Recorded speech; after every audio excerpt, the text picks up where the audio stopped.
Hey kids, welcome back to another week of Old Man Plays CFL Fantasy. I think it's going to be fairly short and sweet this week because I've only really got one strategy. But let's talk about the games a little bit. I'm not going to go through a bunch of players and who's what, and other than maybe just some fast comments on this. So I'm going to load up on Lions this week. It seems too good to not. Why? Well, because let's look at the other games. You got Montreal hosting Winnipeg. I don't trust Zach. I just don't. I don't know what's going to happen with the Winnipeg defense. So maybe like Dembski, if a person could afford him on there.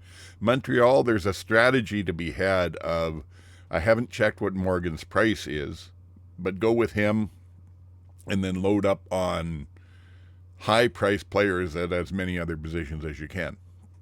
He looked not bad. I don't know how he'll do this week, but he'd probably get you, say, 10 to 12 points. And if you can make up for that with making somebody else your captain, if you take a chance on, say, a Rankin or a Hatcher, I don't know. It's a possibility, but I would generally stay away from it. The only thing that I might look at here as I'm doing this is a low-priced running back, but even that I'm not quite so sure of because Sean Thomas Erlington is a game-time decision. If he's in, will Tights get a lot of work, and if he's out, then you have to have Tights in there. Anyway, I don't know. I may go that way. We'll see. Edmonton at Ottawa. Well, Cody might be a choice. He's been doing not bad. And that Ottawa defense hasn't been great. So it's a possibility there. But who are you going to team him up with? It's hard to say who's going to get the yardage. It seems like Dunbar is basically their possession and yardage guy. And when they want the touchdowns, they go to Keon Julian Grant. So that's a possibility, but I'm not feeling it this week. And Ottawa with Drew Brown in there, hard to pick just about anybody. So then we get to the BC-Toronto game, and that's where I think I'll load up BC. Nathan, he's not playing back to his 2022 form, even though everybody wants it to be. But he's getting better every game. He's not going to get a lot of pressure from that Toronto defense. Other than Chatfield, they don't have anyone really, and when he's not under pressure, he's been just sparkling. So I think that's where to go. And then Toronto, Arbuckle's been moving the ball. It's worth noting Coxie did not participate with his head injury on this, and I think he's been a decoy with that shoulder injury the last 2 weeks, so I would stay away from him. Worth noting maybe that Chad Kelly is back, marked as limited on the practice, but that doesn't tell me much of anything. And then we get into that last game of the week with Saskatchewan in Calgary.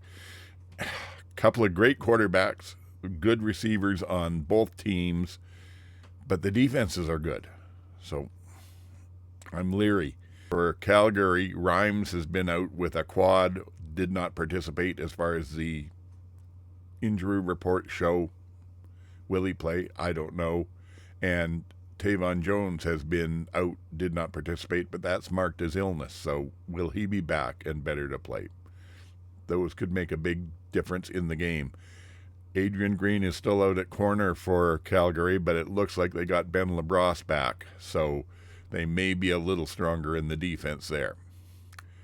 That's basically about it. There's not too much else to talk about on the injury reports or the depth charts. We know that Drew Brown is out. That is going to have an impact on that game. We know that James Morgan is in for Montreal, fourth string, but maybe one who's the best after Alexander from what we've seen. I don't know. It's going to be another fun week. Oh, I forgot to tell you at the start, my whole gambit of going all riders is just doing it on a lark to since I was up against Ryan Ballantyne and he couldn't take all stamps.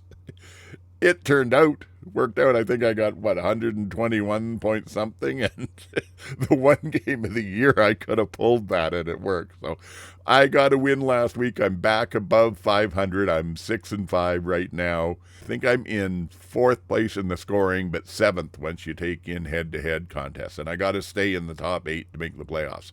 So it's going to be fun. This week I'm against the league average, so all I've got to do is just be, better than half the folks, frankly. So we'll see. Let's fire up Pick'em on the computer here and see how quick I can put a team together. Okay, and here we go. I said I wanted to go mostly or heavily with BC Lions this week. So we'll start with Nathan Rourke. We'll put James Butler in there. And then at the wide receiver spots, we'll put in Keon Hatcher and Justin McInnes. Now, I would love to have Eberhardt too, but I've got 13 left to work with, and that's not much. So who can I get as a running back at that lowest tier if I get off of go back to all, put this in 2 to 4. Who do we have show up there? Teese shows up. And other than that, Antwi, he's probably it other than a whole bunch of fullbacks. So he is our best chance. He's at 2.5K. That you can't get any cheaper than that. So that means now we've got 11.2 to go. So let's look at what we've got for defenses here. Put these open to the whole range and see what we've got. See if we can do it by price and get down to the bottom here. So we've got Ottawa cheap, Edmonton cheap, and BC cheap. Of those all, maybe let's go for BC. We could save 0.3K by going with the Red Blacks. So let's see what we've got on flex players here. That leaves us 7.2. So we'll put in a price of 6 to 8K. And we'll move down here until we get to where we can start seeing some players. And who do we have here? Jake Herslaw. Ungerer. Herslaw's been playing well. If we drop him in there, where does that put us? 0K. And that would then leave us with having the BC Lions defense, so definitely locking up on them. So this appears to be the team. BC Lions on the defense. Nathan Rourke, will make him our captain. We'll put him in there. James Butler, and I think it's Travis Teese from Butler from BC and Teese from Montreal. Then we're going with Keon Hatcher, McInnes, and Jake Herslaw from the Argonauts. I'm just going to check one thing here. We'll see if this makes the cut. How much is at the wide receiver position? How much is Mr. Eberhardt? 8.3, and I'm paying 7.2. So there's no way that I can come in and afford Eberhardt. So this is what we're doing. We've got Nathan as the captain this week. We're locked in. Well, that's it. Heavily laden with Lions. That's going to be my strategy this week. If you want to use any of my picks, do so at your peril. And other than that, please subscribe. Do it both on YouTube and the podcatcher. It helps us. You're doing your good deed for the day. Subscribing, leaving a like, which is dead easy. Those things are definitely help get the word out. We're seeing a raise in numbers here between this and the CFL Outsiders with the whole team. So keep helping us out there if you can. Leave a comment. Let me know what you think of my picks. Are they helping you or not? All those things. So, I'm having fun with this, but we could certainly use your help. That's about it for this week. Good luck with your fantasy. Good luck with your pick'em. You may have noticed I'm not talking about pick'em much this year because I was pretty solidly close to 75% most of last season and feeling pretty proud, and this year has not been as good. But anyway, good luck with your fantasy. Good luck with your pick'em. All you folks on the CFL Podcast League, turn it down a notch this week. Let's take the league average down and help Oldman out here a little bit. Other than that, hope we all see 4 great games this weekend. Maybe we can go back to what it was 2 weeks ago. Last weekend we had a couple of duds.